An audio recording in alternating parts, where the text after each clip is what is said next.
Hello, I'm Sonia Troiani. Welcome to our live today. We're going to be talking about a film called Mama, which we are in the process of crowdfunding, and it will be about some of the struggles that mothers encounter when they raise their children. And to start this conversation today, I've got here my friend Heather, who's a US health policy expert. She's just moved to New Zealand, so we're very, very lucky to have her here. Hello, Heather. Hello. Thank you. We have been talking with many mothers since the start of this project. It all initiated a while ago while I was having children and becoming a mother and starting questioning what is this experience about, because it was not as straightforward as I was imagining it to be, and I struggled in many different ways, but I didn't really have anybody to talk to, and I realized that mothers don't really talk about their struggles, and I became quite curious about this subject, and I interviewed a few mothers for research that then became an article, and since then I've been thinking about making that article into something a bit bigger, which is a documentary film, but also a big project for me and for all the women involved, a platform where women hopefully will be feeling free to talk about their struggles. So this is really a project where we want to explore the psychological challenges that we encounter as mothers. So yeah, let's get going. Do you want to say something, Heather? Sure, thank you. I'm Heather Raeburn. I'm so excited that I've been connected with Sonia through the wonders of social media. And when I first met Sonia and she talked to me about this project, I was so excited because I am incredibly passionate about women's health, women's issues, motherhood, everything. I myself, I have a daughter, she's 3, and my experience was life-changing. My pregnancy was very, very difficult and didn't see that coming at all, and led to a premature baby, which led to all kinds of, physical emotions, what to do when I got her home, so much that I wasn't prepared for. And then I myself then experienced postpartum depression when I returned to work, and that was along with anxiety. And the biggest thing was I thought what I was experiencing was normal, and that, I was maybe struggling a little bit, but I didn't know to reach out for help because I thought every mother envisions dropping their child on the floor 20 times an hour. Literally, I couldn't pick up my daughter without seeing an image of her skull shattering on the floor. And I thought that that was normal because no one talks to you about it. And the screenings from providers didn't ask the right questions to pick up on the fact that something wasn't right. I wasn't crying all the time. And I loved my baby. I was happy to be a mother. But no one told me that there's these other things that you can get help for that you don't have to struggle with. So I'm very, very excited to be here. Yeah, and that's the way I want this project to be, an opportunity to receive help, an opportunity to share our experiences and to really come together to support each other. So let's go and have a look at some of the questions that some mothers have been asking me, and there are some themes that are quite recurrent. There seem to be quite a few things that we all experience. Many of us have also got careers, and a question that I'm always asked is, how do you juggle motherhood and your profession and your professional achievements, and your how does your career progress after you've had a child? I recently actually had a non-mother who would like to be a mother, and she's terrified by the changes that she's going to have at work. So that's quite a big issue, isn't it? Because we are kind of expected to have a sleepless nights, breastfeed, do this and that, and then in the morning be ready to go and deliver something fantastic at work. How has it been for you? How have you been able to combine these two professions, these two full-time occupations? It's a lot. I mean, there's no way to sugarcoat it. There's no way around it. It's a lot. It's not easy. There's no quick, easy solution. As I said, my postpartum depression was triggered by going back to work because I had to leave my daughter at daycare, and I didn't want to. Coming from the United States, there's no guaranteed amount of paid maternity leave. I was lucky because I had been saving vacation for 4 years, knowing that I would have a child. So I had 14 weeks of paid leave, but I had to go back then because I needed my paycheck. And I was also really lucky in that my job was very supportive generally, but that didn't mean there was no problem.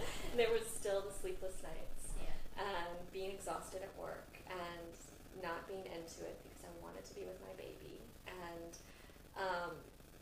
there's no question that it's a struggle. And I was also lucky enough that I was far enough along in my career when I had my daughter that I had the ability to push some boundaries. And not all women are so lucky. But I had that opportunity to basically say, I have to leave right now. I'm going to leave. To say, you know what, my daughter has a special event at daycare today. I'm going to leave at 3 o'clock, go over there, and then I'll come back. But very few women have that ability. And I think the women that do have that, we need to exercise it. We need to break down those walls and those barriers and make it okay for the other mothers around us that can't do it for themselves. And it's quite few of us now having children on our own without a support network around us. And we've been talking a lot about how society has changed and how the concept of the village doesn't really exist anymore, and there's a lot of competitiveness amongst women as well, amongst those who go back to work and those who stay at home and they have to deliver this fantastic child and a perfect house and all that. But I think for me, having had my children abroad, I really felt like I was on my own, and I also struggled with my first child was premature as well, and I really felt like the loneliness of motherhood and how alienating that experience can be, as opposed to the happiness and the blissful being that I was expecting to become. And so there's something really about how can we create that collective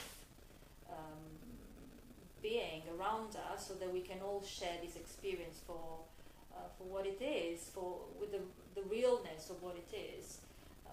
For me, really was about creating something to support us all. That's what I want to do with this film, and that's what many women have been asking me as well. So I think, let's go ahead and make it happen.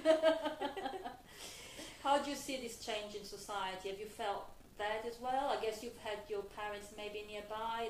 There's been a lot of relying on the grandparents for many, but many of us don't have grandparents around. Have you felt that kind of isolation and loneliness in your experience of? For me, I think again, it's kind of our generation is we don't tend to stay near home. We tend to leave the nest and sometimes go really far away. In my case, I was across the country. I was in the same country, but I was across the country at the time. But you've got people that are moving across the world and then having their children away from their families and their longtime friends, and it does make it harder because you don't have grandma right there to rely on. You don't have your mother-in-law right there to rely on, or your own grandmother is, if she's still alive, she's not right there. Maybe your best friend that you still keep in touch with is still across, 5 hours away, if even that close. So you don't have someone who can come over and just come in and say, sit down or go take a shower and I'm going to cook for you. I'm going to do the laundry. People that you haven't known your whole life don't feel comfortable coming and doing that for you. And then if you do have someone who's magically just like, I've only known you for a short amount of time, but I'm going to come over and do that, you don't feel comfortable taking that help. I think that's the other big struggle for moms is not knowing how to ask for and accept help. I know I've struggled with that myself. So society is very different, and as we were talking about earlier, for our mothers and our grandmothers, they did tend to all live together, and it was it was a community, it was a village effort to raise a child, and they don't know how to help us because their experience was so different. They don't know how to relate to our isolation that we are experiencing as we're having children. And also, I remember when I really felt the need to talk about what I was experiencing, there was quite a big taboo there, and it was just really difficult to initiate the conversation with another woman and saying, that's how I'm feeling, that's the reality of what my experience feels like, because the other women maybe were not having that type of experience and they just didn't want to hear that type of story. It's a story that really scares. There's a lot of judgment and there's so much guilt and shame attached to that, and women don't feel the freedom to do that. And even when I gave myself that freedom, I remember feeling that judgment on the other side, so I kind of closed down and I said, okay, maybe this is not really a subject that I should talk about with anybody, maybe because there's something wrong with me. So that was my conclusion, that there was definitely something wrong with me. And then fortunately I met with many, especially through my work, with many women who were having that type of experience, and that's when I felt, okay, let's give this subject a voice, because we really need to. Because I don't want any woman to feel there's something wrong with me. I want women to realize that actually some struggles are normal and can be supported, and there is help available that we can give, we can receive, we can ask for. So it's really about changing a little bit this culture about motherhood, and hopefully Mama will do that. I mean, that's the purpose of creating this project. That's exactly what I'm aiming for. There's also something about our generation having had children later on in life, and having had a career first, and I had quite a few moms actually telling me how difficult it was for them to deal with that big change, because if you spend a certain amount of time just taking care of yourself and having, you know, the freedom of doing whatever you wanted, a good career that would pay for holidays and nights out, and then all of a sudden all this has been it's taken away from you and it's not there anymore, that's quite a struggle. And many of the moms that I talked with that developed postnatal depression was a lot connected with the fact that their life changed overnight. They were not prepared for it. Nobody had talked about it with them.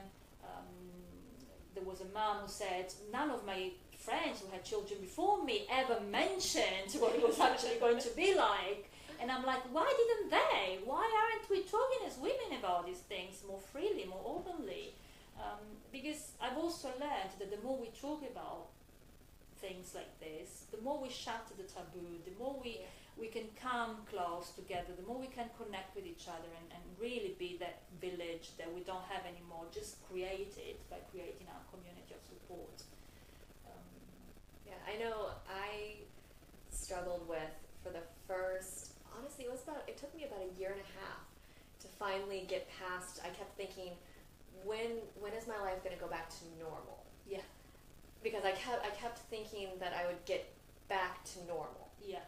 And it took me a year and a half to realize there's no getting back to normal. This is the new normal. Yeah.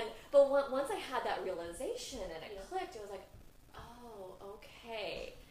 I'm charting a whole new path. What I knew, the way I felt, the person I was before I had my child, that's gone. Yeah.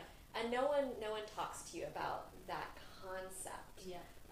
That you're going to be a totally different person. And it's not a bad thing, but if you're not prepared for it, it's frightening. Yeah. Because you are trying to get back to something that you're never going to get back to. Yeah.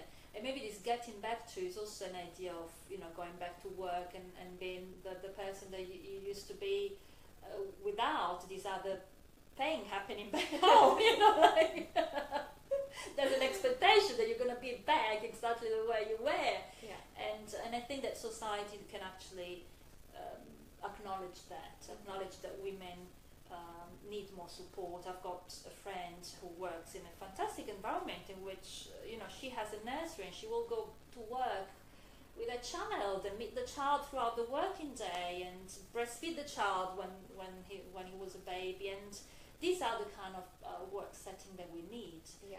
So I think that we're still far behind in creating an environment in which women have all the rights that they need to raise children and contribute to society, and also decide not to contribute to society, or also decide not to have children.